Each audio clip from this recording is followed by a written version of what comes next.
Yo salut à tous, c'est Kyle. Aujourd'hui on se retrouve pour parler d'iOS 10. Alors est-ce que vous êtes prêts? Moi je le suis, c'est parti.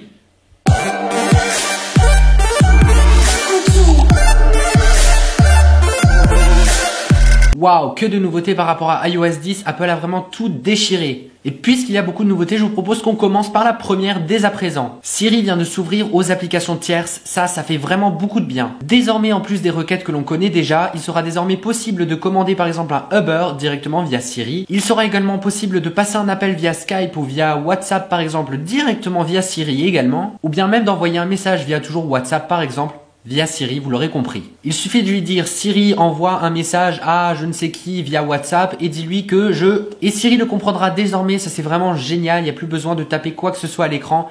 Tout se fait par la voix. En parlant de Siri, Siri améliorera la suggestion au niveau du clavier. Si par exemple vous avez noté dans votre agenda soirée avec tel et tel, eh bien Siri va pouvoir vous proposer une réponse prédéfinie par exemple qui s'accordera avec l'événement prévu ce soir avec telle et telle personne. Siri a vraiment été enrichi et j'ai hâte de voir ce que les développeurs vont bien pouvoir nous proposer. L'application Plan a aussi entièrement été mise à jour, donc il y a désormais des données plus fiables et un petit redesign on va dire. Là encore, Plan a été ouverte aux développeurs, ce qui veut dire que maintenant il va désormais être possible de commander par exemple une table dans un restaurant directement via Plan. Et mieux que ça, il sera aussi par exemple possible de commander un Uber via cette même application pour vous ramener dans le restaurant que vous avez choisi. J'ai envie de te dire, c'est la fusion de tous les mondes et ça c'est génial. En gros, plus besoin d'ouvrir deux applications, tout se fait via l'application Plan, basta. Les rumeurs parlaient aussi d'une application Home directement développée par Apple, eh bien c'est chose faite avec iOS 10. La pomme a lancé une application maison qui vous permet de contrôler toute votre domotique directement via l'iPhone. L'application là encore est assez bien faite et vous permet de contrôler tous vos devices plutôt que d'avoir à ouvrir chaque application par rapport à chaque produit que vous avez installé chez vous. Je dis n'importe quoi, par exemple vous avez envie de contrôler votre thermostat en même temps que vos lumières, eh bien sachez que désormais c'est possible directement via cette application. Cette dernière fonctionne bien entendu avec la technologie HomeKit, donc si vous n'avez pas d'appareil HomeKit, eh bien cette application ne vous servira tout simplement à rien. Personnellement, je l'utilise beaucoup pour contrôler mes lumières, contrôler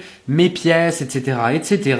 et pouvoir automatiser certaines tâches. Une chose assez pratique également qui a été implémentée dans iOS 10, la possibilité de retranscrire les messages vocaux reçus en texte. Combien de fois vous êtes retrouvé dans une situation en mode je reçois un appel, je reçois un message vocal mais je ne peux pas décrocher et ça me stresse? Et bien là, directement via la messagerie vocale visuelle, vous allez pouvoir lire vos messages vocaux proprement dit. C'est une chose extrêmement pratique et là je suis sûr que beaucoup d'entre vous vont apprécier cette fonctionnalité là. En tout cas moi c'est le cas. Côté pratique, si vous avez un iPhone 6S et que vous en avez marre d'appuyer sur Touch ID et déverrouiller votre écran sans même pouvoir lire vos notifications, et bien désormais dès lors que vous levez votre iPhone, l'écran s'allume comme par magie. En plus de ça, en parlant de l'écran d'accueil, ce dernier a été totalement revu. Désormais, lorsque vous appuyez une fois sur le bouton Home, vous aurez l'écran d'accueil sans le déverrouillage. Vous allez pouvoir glisser vers la gauche pour voir tous les widgets qui ont été implémentés. Absolument tout a été réorganisé. Il y a beaucoup de nouveaux widgets, donc par exemple l'application Activité si vous avez une Apple Watch. Également un widget pour l'application Maps, un onglet pour l'application Musique, j'en passe et des meilleurs. Vraiment, c'est assez cool, c'est une sorte de raccourci sans avoir à déverrouiller son iPhone, c'est plutôt sympa. Et si vous glissez votre écran vers la droite, vous avez un accès direct à votre appareil photo. Pour déverrouiller l'écran, il vous suffit d'appuyer sur le Touch ID, de rappuyer sur le bouton Home et bim, l'écran se déverrouille. Les notifications ont également été revues en termes de design. Personnellement, je les trouve un petit peu grosses quand elles apparaissent sur l'écran. En parlant de notifications, voilà, ça arrive. Je trouve ce système-là un petit peu intrusif, mais c'est plutôt joli, donc ça rattrape un petit peu tout. En parlant de redesign, le centre de contrôle a été totalement revu.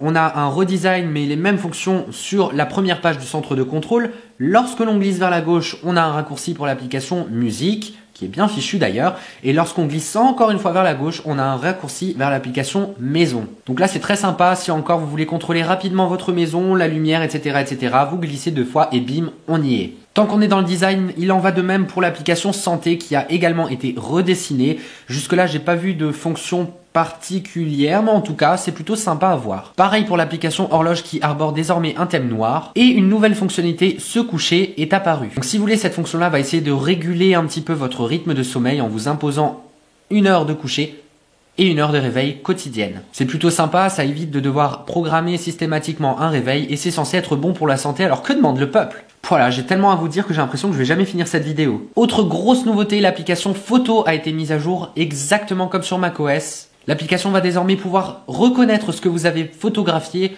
un objet, un lieu, un visage, ta sœur. Grâce à tout cet apprentissage, vous allez pouvoir classer vos photos par moment. Il sera donc alors plus facile de retrouver vos photos en tapant par exemple des mots-clés tout bêtement. Si vous avez des tonnes de photos sur votre Phototeca Cloud, ça devrait largement vous aider. Pareil, alors là, il y a un gros changement par rapport à l'application Music puisque cette dernière a été revue tout simplement de fond en comble. Désormais, lorsque vous ouvrez l'application Music, vous tombez directement sur votre bibliothèque et non pas Apple Music. Tout a été pensé de façon assez intuitive et assez moche. Personnellement, je trouve l'application assez laide. Mais il faut dire que cette dernière est vraiment pour le coup assez intuitive et il est très facile de se retrouver dans tous les onglets. En parlant d'onglets, l'onglet Connect a été supprimé et désormais, il vous est possible de retrouver le contenu de Connect directement dans l'onglet Parcourir. Honnêtement, il est très facile d'utiliser l'application, c'est un réel plaisir de l'utiliser, même si pour l'instant, elle est assez laide. Mais bon, on n'en est qu'à la première bêta, j'ose espérer que les choses vont un petit peu évoluer au fil des bêtas. Autre petite révolution, il vous est donc désormais possible de supprimer les applications natives. Si vous avez un iPhone de 16 Go ou bien voire pire de 8 Go, cette nouvelle devrait absolument vous ravir. En effet, désormais, il vous sera possible de supprimer toutes les applications natives, sauf les applications de messages, d'appels, etc. Bon, les applications de base. Petite chose d'ailleurs que j'ai trouvé assez originale, c'est la possibilité de supprimer l'application iTunes Store. On voit bien qu'Apple ne croit plus vraiment en son magasin de musique. On voit aussi qu'elle mise vraiment beaucoup sur Apple Music et donc le streaming. L'application Mail a également été mise à jour avec quelques petites nouveautés dont la vue par conversation. Et désormais l'application Mail reconnaît directement si le mail que vous recevez vient d'une newsletter ou pas. Et vous permet même de vous y désabonner en ayant un petit lien tout en haut de votre email. Voilà de quoi vous faire gagner du temps en supprimant toutes les pubs que vous recevez au quotidien sur votre boîte mail et qui vous la pourrissent tout bonnement. Ah, j'oubliais, en France, Apple Pay arrive en juillet. Et alors là, je pense qu'on va passer au plus gros. C'est l'application Message qui a été revue, mais je pense de fond en comble. Et alors on peut même plus dire de fond en comble parce que là c'est carrément... L'application a tellement été mise à jour que, pour être tout à fait franc avec vous, je n'arrive même pas à m'en sortir. Pour faire assez court, il est maintenant désormais possible de télécharger des applications pour Message. Ces nouvelles applications vont vous permettre en gros de coller des stickers, par exemple comme sur Facebook Messenger. Vous allez pouvoir tourner votre écran et pour pouvoir écrire un message manuscrit et l'envoyer à votre ami. Vous allez pouvoir envoyer des petits dessins, vous allez pouvoir envoyer des animations, les emojis sont plus gros. Vous allez désormais aussi pouvoir envoyer différents styles de messages, de l'encre invisible, un effet de boom, etc. mais bien qui coulole comme il faut. Par contre, une petite nouveauté que je trouvais bien pratique et bien sympa, c'est la possibilité d'envoyer des confirmations de lecture seulement à certains de vos contacts. Au-delà de l'aspect vraiment très qui coulole, je trouve que l'application est vraiment fun à utiliser. C'est vrai qu'il y a beaucoup de choses à découvrir. Voilà qu'Apple a voulu donner un petit peu plus d'émotion au texte que l'on envoie d'habitude, avec plus d'images, plus d'effets, plus de photos, plus de je sais pas quoi. Franchement, c'est vraiment très fun à utiliser. Pour l'instant, en version bêta, ça n'a pas vraiment grand intérêt puisque personne ne peut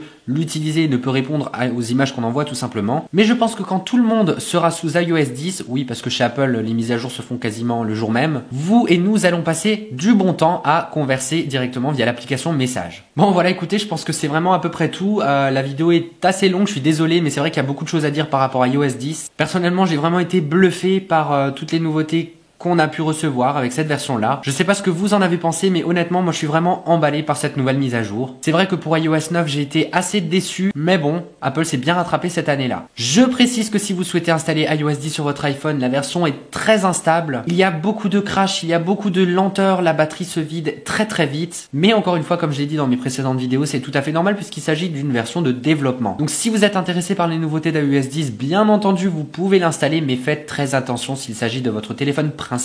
Je vous assure que vous allez très vite vouloir péter les plombs avec tous les bugs qu'il y a. Si vous arrivez à être patient, attendez la version bêta qui devrait arriver début juillet. Oh là là, j'ai plus de salive, il faut absolument que je m'arrête. Dites-moi ce que vous avez pensé d'iOS 10 dans les commentaires et j'y répondrai bien entendu avec plaisir comme d'hab, vous le savez. Et bien ce que je vous propose c'est que dès demain à 7h du matin, nous nous retrouvions pour parler de l'iPad. Comment ça de l'iPad? Eh bien vous verrez demain à 7h. En attendant, j'espère que cette vidéo vous aura plu. En tout cas, moi j'ai vraiment adoré la faire. Je vous fais comme d'habitude de gros bisous. Prenez soin de vous.